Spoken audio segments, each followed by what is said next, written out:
Përshëndetje të dashur zonja dhe zotrin të kanalit Rrëfime Jete, përshëndetje të dashur miq.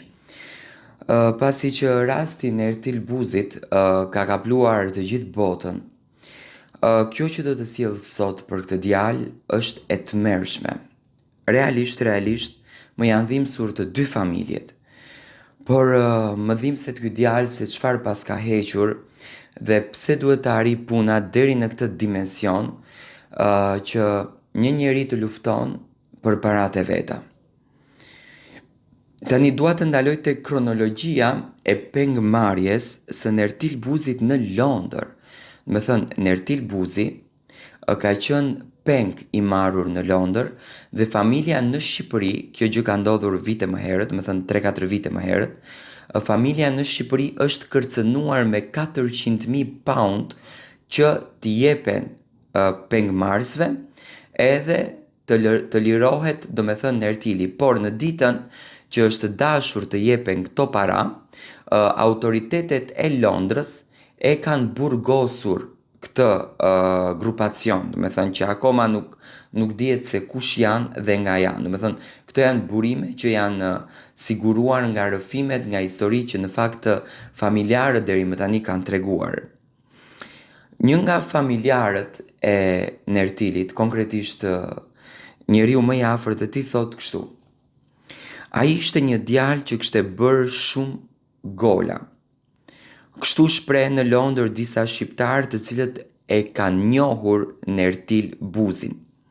Në zhargonin e përditshëm të grupeve kriminale, bërja gol nënkupton mos korrektësi në shitblerjen e drogës apo më keq akoma në grabitjen e shtëpive të barit.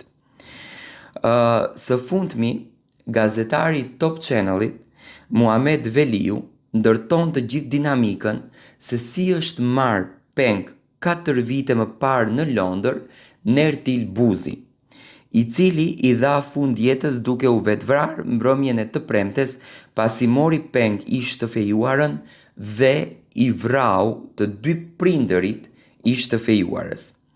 Gazetari thot kështu: por njëkohësisht, do me thënë, gazetari këtë burim të informacionit e ka marrë nga njerëz të afërt të familjes. Gjithçka nisi në fund të shtatorit të vitit të 2022.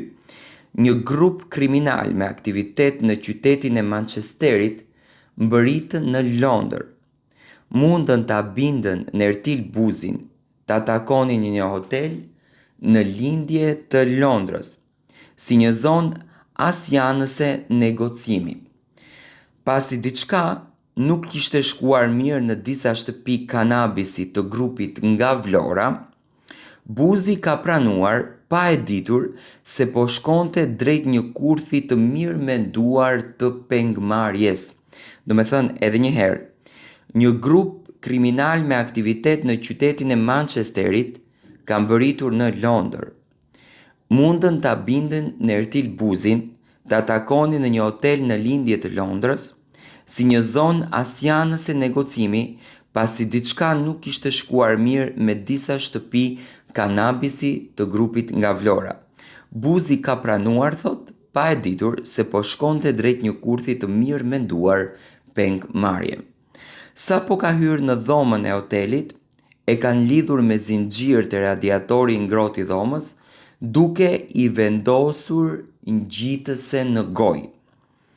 Kanë ngulmuar t'i paguante 400.000 sterlina, por gjatë 2 ditëve të para, kuptuan se këtë shumë Buzi nuk e dispononte në Angli. Me thënë, pengmarrësit kanë menduar që Buzi i ka këto 400.000, do me thënë, në Angli, por në fund kanë arritur ta kuptojnë që ai nuk i ka këto para. Sipas tij, parat i kishte dërguar në Shqipëri. Pengmarrësit tani avancojnë me kërkimin e parave në familjen Buzi në Shqipëri. Nga telefoni i Nertil Buzit i telefonojnë me video call vëllait të Nertilit, ku e tregojnë atë të lidhur edhe të rrahur barbarisht. Me thënë, e kanë rrahur shumë Nertilin. Kërkesa ka qenë e njëjtë, ose të çoni në Vlorë 400.000 sterlina, ose Nertili do të vritej. Po do me thënë nuk kanë dhënë lokacione në Vlorë se ku.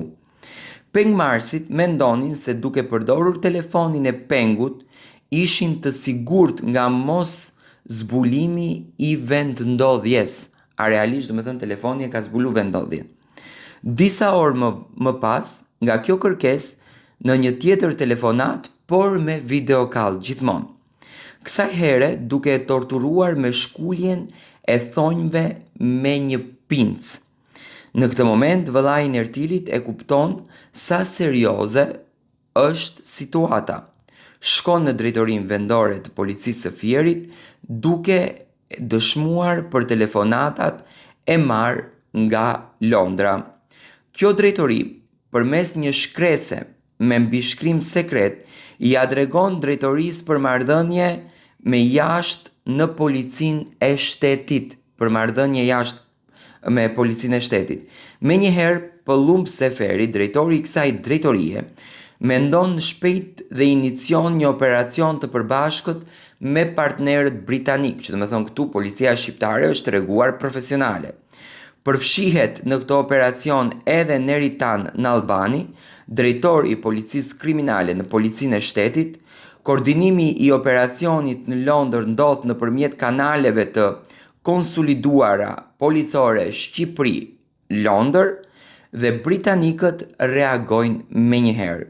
Vihet në lëvizje skuadra elite e pengmarrjeve në policinë metropolitane, si dhe NSA, Agjencia Kombëtare kundër Krimit. Fillimisht përmes numrit të telefonit të Nertil Buzit lokalizohet zona nga ku ky numër dërgonte sinjal, dërgohet një skuadër vëzhgimi e cila stacionohet jashtë hotelit. 2 agjentë femra rezervojnë një dhomë dhe në këtë hotel, grupi i vëzhgimit arrin të fotografojë disa persona që hynin edhe dilnin në intervale të ndryshme kohe. Fotot analizohen në zyrën e operacioneve të MIT Police dhe arrihet në përfundimin se ata ishin shqiptar, të cilët e kishin marrë peng Nertilin.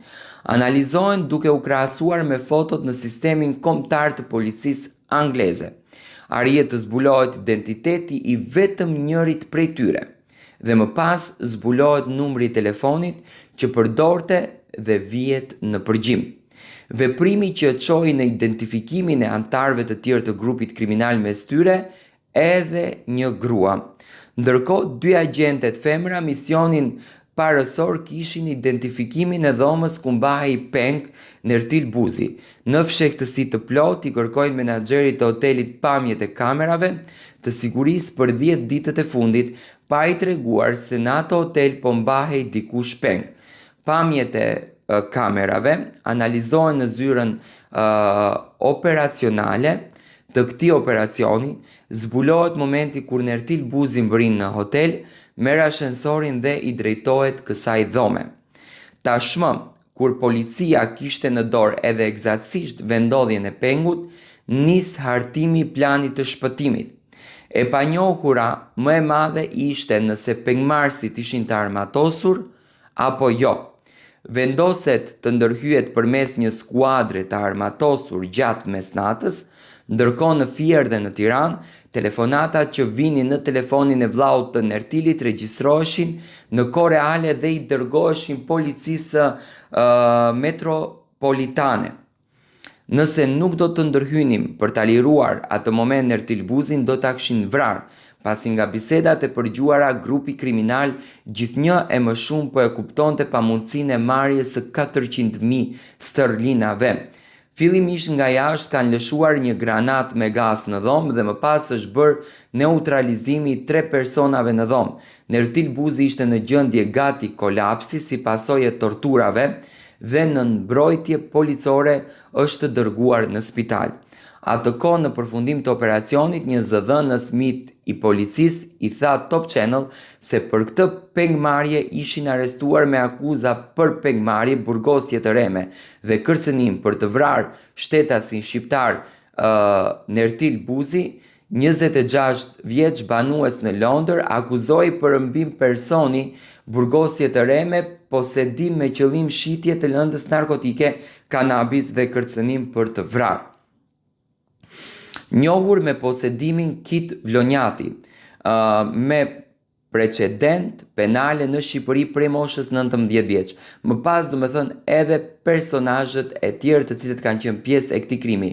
Pas përmirësimit të gjendjes shëndetësore, Nertil Buzi bashkëpunoi me policinë duke dëshmuar për të gjitha rrethanat e pengmarrjes. Ai u mbajt në një safe house, në një shtëpi të sigurt prej policisë si dëshmitar i kyç i prokurorisë në procesin që do të pasonte në gjykatë. Buzi fillimisht pranoi të dëshmonte kundër pengmarrësve të tij. 2 vite pasi të 6 të arrestuarit do të dilnin në prokurori, u tërhoq nga akuzat për pengmarrje, burgosje të reme dhe kërcënime për të vrarë ndaj të pesteve. 5 prej tyre u liruan automatikisht nga salla e gjyqit, ndërsa më 15 prill të vitit 2024 të tjerët vazhduan me 16 muaj burg. Do me thënë, 2 janë hipotezat e mundshme përse kolapsi ky proces për pengmarrje. Do me thënë, e para, Nertil Buzi mund të jetë tërhequr nga fjala e dhënë për të dëshmuar kundër pengmarrësve të ty. E dyta, prokurorët janë njohur me strategjinë e mbrojtjes, e cila do ta diskreditonte përpara gjykatës Buzin me të dhëna si i përfshirë në aktivitete kriminale. E gjitha kjo një zhgënjim për ata që u përfshin në Tiranë, Londër në këtë operacion kompleks, me të vetmin ngushëllim lirimin e pengut të gjallë. Me thënë, kjo ka qenë kronologjia në fakt e ngjarjes se çfarë realisht ka ndodhur vite më herët në Londër, edhe pse nuk ka, do me thënë, shumë detaje të detajuara.